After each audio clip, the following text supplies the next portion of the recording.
청소년 상담할 때 청소년들 정신적 문제가 있는 것만 상담하는 건 아니죠. 우리가 상담이라 하는 것은 정신병리적인 것을 우리가 막 다루기는 어려워요. 아시죠? 그러니까 일반적인 청소년들에게 나타나는 발달 경로상에서의 문제점들을 도와주는 것이 청소년 상담사일 것입니다. 그렇다면 이 발달 경로에서는 뭐 이성 문제도 있을 수가 있고 가족 문제도 있을 수가 있고 특히 애들이 뭐예요? 학업 문제도 많이 해요. 그러니까 그리고 또 어떤 것도 진로 발달에 관도 굉장히 중요하죠. 그래서 그것만 깊게 다루지 못하지만 여러분들께 청소년 상담사가 되시거든 이런 부분도 잘 알아서 아이들의 진로 발달에 도움을 주시기를 희망해요. 그러기 위해서 이 슈퍼 이론이 굉장히 중요하다는 거죠. 전생의 발달 이론. 그래서 보게 되면은 슈퍼도 길게 써놨지만은 그건 이제 여러분들이 책을 좀 보시고요. 제가 책만 읽고 있으면 안 되겠죠. 슈퍼도 진로 발달을 설명하는 자아 개념이 굉장히 중요해요. 진로 발달한다는 건 이 자아 개념이 발달하는 과정으로 설명하고 있어요. 그러니까 내가 이렇게 진로 발달한다는 건 자기 자아 개념 성숙하는 과정으로 설명을 하게 되는데 이거는 개인 특성도 굉장히 중요해요. 개인의 흥미, 욕구, 가치 이런 것도 굉장히 중요하죠. 그리고 환경적인 것도 굉장히 중요해요. 뻔한 얘기지만 뻔한 얘기를 하는 거죠. 안 뻔한 얘기를 하고 일어나시킬 수는 없죠. 그러니까는 내가 어떤 흥미를 갖고 있는지, 어떤 가치를 갖고 있는지, 어떤 욕구가 있는지 이런 것 진로 발달이 중요하죠. 근데 개인적인 거, 개인의 특성도 중요하지만 이것이 사회에서 내가 어떠한 진로 포부, 그래서 이렇게 비교할 때 단순하게 비교하면 나는 문과계통에 막 철학 이쪽으로 관심이 많은데 그거 나와갖고 사실 막 입직할 데가 별로 없다면 어떻게 하겠냐는 거죠. 뭐 예를 들어 단순하게 비교하는 거예요. 대학 교수가 되는 게 뿐이 없다. 그럼 내 죽어라 공부해서 그게 너무 좀 갈 수도 있지만은 많은 진로 발달에서 사회에서의 조건을 무시할 수가 없어요. 그래서 개인은 사회에 많은 영향을 받죠. 물론 영향을 주기도 해요. 그러면서 자아 개념이 발달하는 과정을 설명하는 것이 슈퍼 이론이에요. 당연한 얘기죠. 내가 어떤 진로 포부가 발달할 때 요즘처럼 많이 변화하는 시기, 4차 산업혁명 시기에는 어떻게 진로에 대해서 변화가 되게 변화무쌍해요. 어떻게 할 것인가 이런 것 등을 이제 알아야 되는데 그러면서 자아 개념이 성장하는 과정입니다. 전생의 진로 발달 설명할 거예요. 전생의 진로 발달을 성장기, 탐색기, 확립기, 유지기, 쇠퇴기, 은퇴기.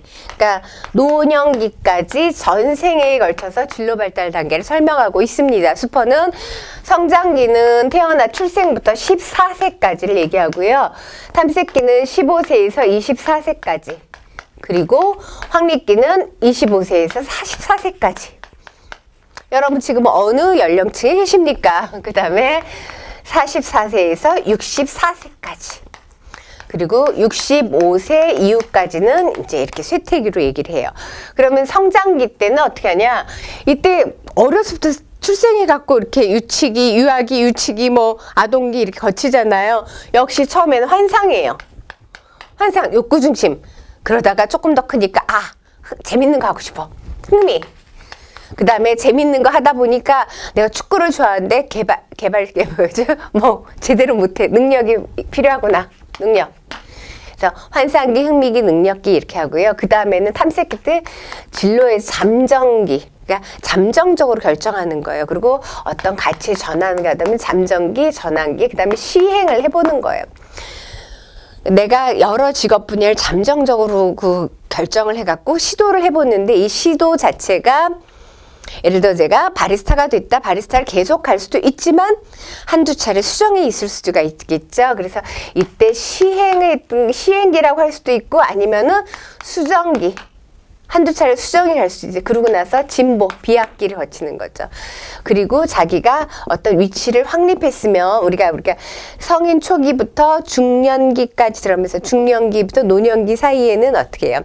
그 확고한 위치를 유지하고 싶은 거죠. 그리고 나서 여기 65세 이후에 정신적으로, 신체적으로 쇠퇴해요. 그래서 이제 은퇴하게 되겠죠. 이런 걸 받아들이는 것도 굉장히 중요하다. 슈퍼는 얘기했죠. 그래서 은퇴를 하지만은 은퇴기에도 조금 더 개인적인 차이에 따라서 또 새로운 일에 도전하기도 합니다. 그래서 슈퍼 진로 발달 이론 설명했어요. 교재 한번 보시면 슈퍼 이론 쭉 해서 긴즈버그 이론을 바탕으로 해서 이론의 전제 제가 간략하게 설명했고요. 진로 아치문의 구조가 이거예요.